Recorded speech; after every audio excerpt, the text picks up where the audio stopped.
Okay, so now if you're getting them on the call, what do you want to talk about? So structure and content, right? So when it comes to structure and content, here's a suggestion, right? So you just want to catch up what's going on, just understanding their life, if they're, how's their work, or if they're in the school, how are things going on, whatever, just catching up, just share about yourself as well, and so on and so forth. Okay, then we want to focus on about, motivation, as we talked about last time. This is about mindset, focus, who is Allah, so on and so forth.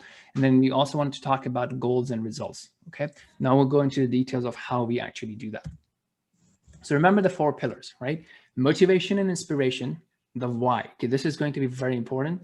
The learning of the how, okay, this will be dependent on the person's interest, okay? As we said, there are many people who are like, the only thing that they're committing to is a 20 minutes call. That they're not praying, that there's nothing else that they're committing to. So there's no point in terms of going into the details of Salah at this point. Okay, so keep in mind, like, ask them what their goal is, what they want to do, and so on and so forth. Okay, so now when it comes to motivation, we'll show you some other stuff shortly, but what you want to talk about is like, understanding of who is Allah subhanahu wa ta'ala.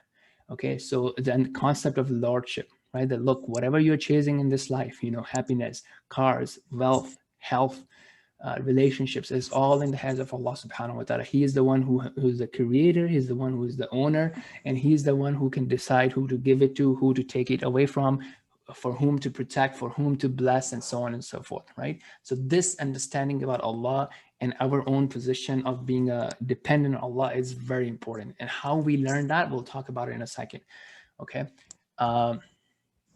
So here are some of the implications, right? So understanding the word Rabb is very important. Look, the person is saying, okay, I'm stressed out, I have this problem, I have that problem, and so on and so forth, right? And we'll talk about a bit of this in the next module, inshallah, about how do you do personal development and mindset and gratitude and all that. But in general, you want to understand that, look, Allah is the one who's the creator. Remember, we talked about it last time. Why are we here? This world is a test. You're being tested by comfort, by hardship, and so on and so forth. Allah is the owner of everything. So if you lost a loved one, if you lost your car, if you lost your phone, if you lost some cash or had a business loss, Allah is the owner. He's just giving it to us as a test and as a trust to see how we actually use it. Okay, if the person is worried about something, remember that Allah is the protector. Nothing can happen except by the will of Allah. If Allah wants something to happen, it will happen. And it has a wisdom behind it. And it will be a test for you. So, being calm and confident about the choices that Allah make for you and doing your best about every situation. Okay, if something has happened, remember Allah chose it, it wasn't a random thing. It only happened by the will of Allah subhanahu wa ta'ala. So trust in the decision of Allah and never give up hope, because there's no, there's nothing impossible for Allah subhanahu wa ta'ala. Okay, then there are many verses. You want them to be handy, right? So that you can, teach them and discuss them. And as we talk about, discussion is very important. You don't want to be in a preaching thing. So usually when it comes to verses or hadith, I let them read it.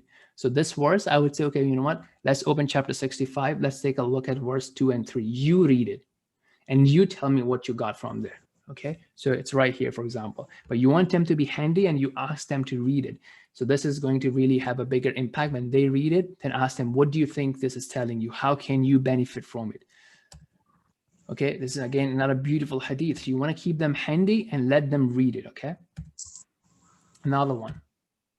Okay, so again, you know what, as I said last time, you want to be practicing this. So as you are watching this module, try to find a partner and practice this content. Do a role play so that it's, it's something that you have thought about, you've internalized it, and you've actually done it. Okay, so before we talk about how do you use Quran for motivation, this is something that we'll discuss in the next module.